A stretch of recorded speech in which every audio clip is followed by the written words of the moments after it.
So hey guys, it's your girl Vinitra, your favorite licensed esthetician and instructor. And in today's video, I want to talk to you about how to become an esthetician, how much money do you make as an esthetician, all things aesthetics, okay? So we are starting the video series and this is our first video, so I'm excited about that. Step one, make sure you have a high school diploma or a GED. Okay. After you have obtained either your high school diploma or your GED, what you're going to do is find a school. Make sure you are doing your research on your schools. There are so many different schools out here. Some offer top of the line, some offer middle, and some offer bottom of the lines. Now, every school is definitely going to come with their challenges, but you want to be sure that you are getting the knowledge that you need in order to pass your state board. That's what's important. Passing state board. Okay. So make sure you check their pass and fail rates. Ask some questions. You know, how long have the teachers been teaching? Because in order for you to feel like you're being fed as a new student, you want to make sure that your teacher has some time under their belt.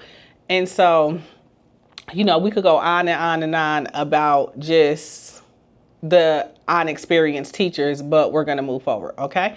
So on another note, your program will be 1,000 hours. Okay, 1,000 hours, 1,000 credits. They are within the same, but they are different. So it's 1,000 hours of clock time, so finger punch time, plus 1,000 hours of theory and skill set. All right. So you will have what's called a credit sheet, and that's how you would keep track of everything that you're doing and all your credits. Okay. From there, the program is going to be about 10 to 12 months, depending on if you're part-time or if you're full-time. All right. So I started part-time and went full-time. So I graduated in about 10 months.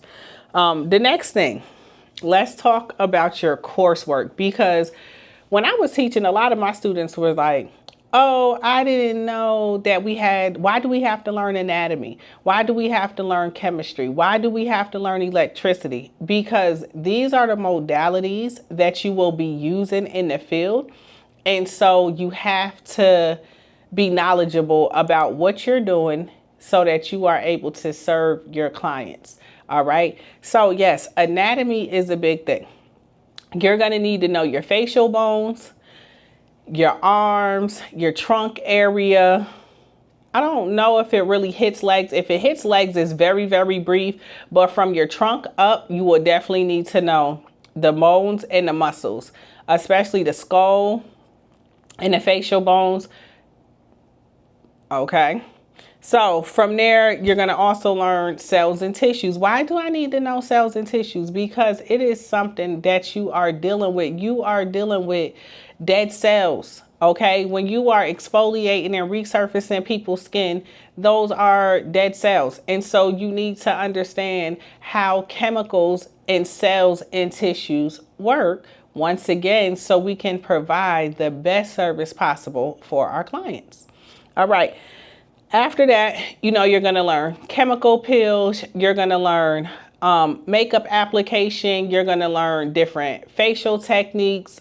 You're going to also learn different modalities. So when I say modalities, what I mean is some advanced modalities as well as some very surface modalities. So your microdermabrasion, chemical peels, I would say, are definitely an advanced modality, because if you are not confident in working with, especially skin of color and chemical peels, that is something that you will need to take a class on outside of school, because you are going to learn the basics when it comes to school. And if you are a person like myself who wants to specialize in melanated multicultural skin, then you will definitely have to take more classes. All right. So like I said, chemistry, Why do I need to know chemistry? Because you're mixing and matching products. All right. If a person comes in with dry skin, but then they're oily in their T-zone, you may have to lay one product here and then another product around the rest of their face. So if you don't understand chemistry and how chemicals work and products come together, then you're unable to create a successful treatment plan. Electricity is another thing that you're going to have to learn. Why do I need to learn electricity? Because if your machine plugs up, that's electricity, okay? And so you need to know, right? Like, what happens when your steamer goes out, right? What if your steamer blows or something during a facial? What is it that you do? Microdermabrasion, right?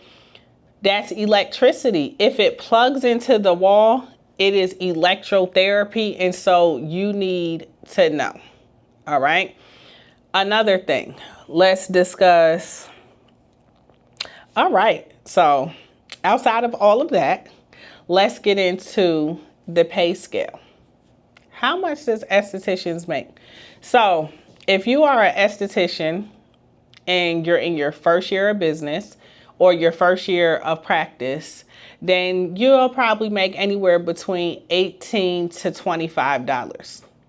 This is also contingent upon where you live. All right. So average here in Georgia, we're maybe $20, $25, $28, right? But it's all about the employer that you work for. What are the incentives, right? Do they offer paid time off? Do you have benefits? Are you a contractor, but they're really trying to treat you like an employee? That's a whole nother video. So stay tuned to that one, because in this industry, what ends up happening is they give you rules as if you are an employee, but then they pay you as a contractor. Those are two different things. That is a 1099 if you are a contractor, and you are a W-2 employee if you are an employee. So depending on what your paperwork says, right, you want to make sure that whoever you are receiving work from, that they are following the state laws on what is required in order, you know, to be classified as an employee or a 1099. A 1099, you make your own schedule, but you bring your own products, and sometimes they'll offer clients, okay? But they expect you to do your work to bring clients into the door as well, all right? As far as being a solo esthetician like me, so I opted out to get out of school and get directly into my practice. I started at the bottom of my home. I built up my clientele. I went into a salon suite. From a salon suite, I went into a 2-room space. And now I have about 5 treatment rooms and a training center. Okay. So life has been good. Aesthetics has been amazing to me. And I want to go a little deeper into success as an esthetician. Okay. So a lot of people, and I see this because I'm always in the school system, I have a lot of my students still come to me, still talk to me. And the one thing that I am beginning to understand is people are going to school, they're completing the program, but they're not passing their state boards. They're failing and they're getting discouraged. Okay. So within that, let's talk about how to lock in, right? So when it's time for you to lock in and do your work and do the things that you need to do in order to get to the end of this road, and the end of the road is being licensed. It is not finishing school. Just because you finish school does not mean that you can legally practice. So therefore, that is not the goal. The goal is to become licensed. Right. And then a lot of people get out of school and think because they have the knowledge and the skill that regardless if they get licensed or not, they can get out here and they can just practice, and you just cannot do it. It's not ethical. It's not ethical for the people who did it the right way. And it's not ethical for the clients who are dependent on you to be a licensed professional. Okay, so you have to hold yourself as a esthetician or aspirant esthetician at a certain type of level. And you also have to understand that who you are is who you attract. So if you're out here doing things that you know are unethical, your bookings are going to be low. You're going to have a lot of chargebacks because energy is energy. It does not lie. Okay, so lock in. Regardless if you enjoy the information or not, if this is the career that you chose, then my expectation, and I'm pretty sure your own expectation, will be to make it to the finish line. But you cannot do that by not being prepared. So setting time apart to study, right? Not going out with your friends because you need to study. And regardless if the information is challenging or if it comes pretty easy to you, because, you know, a lot of estheticians, this is our second or third career, right? So we have a lot of life experience and other experiences that help, but you have to put in the time and the work.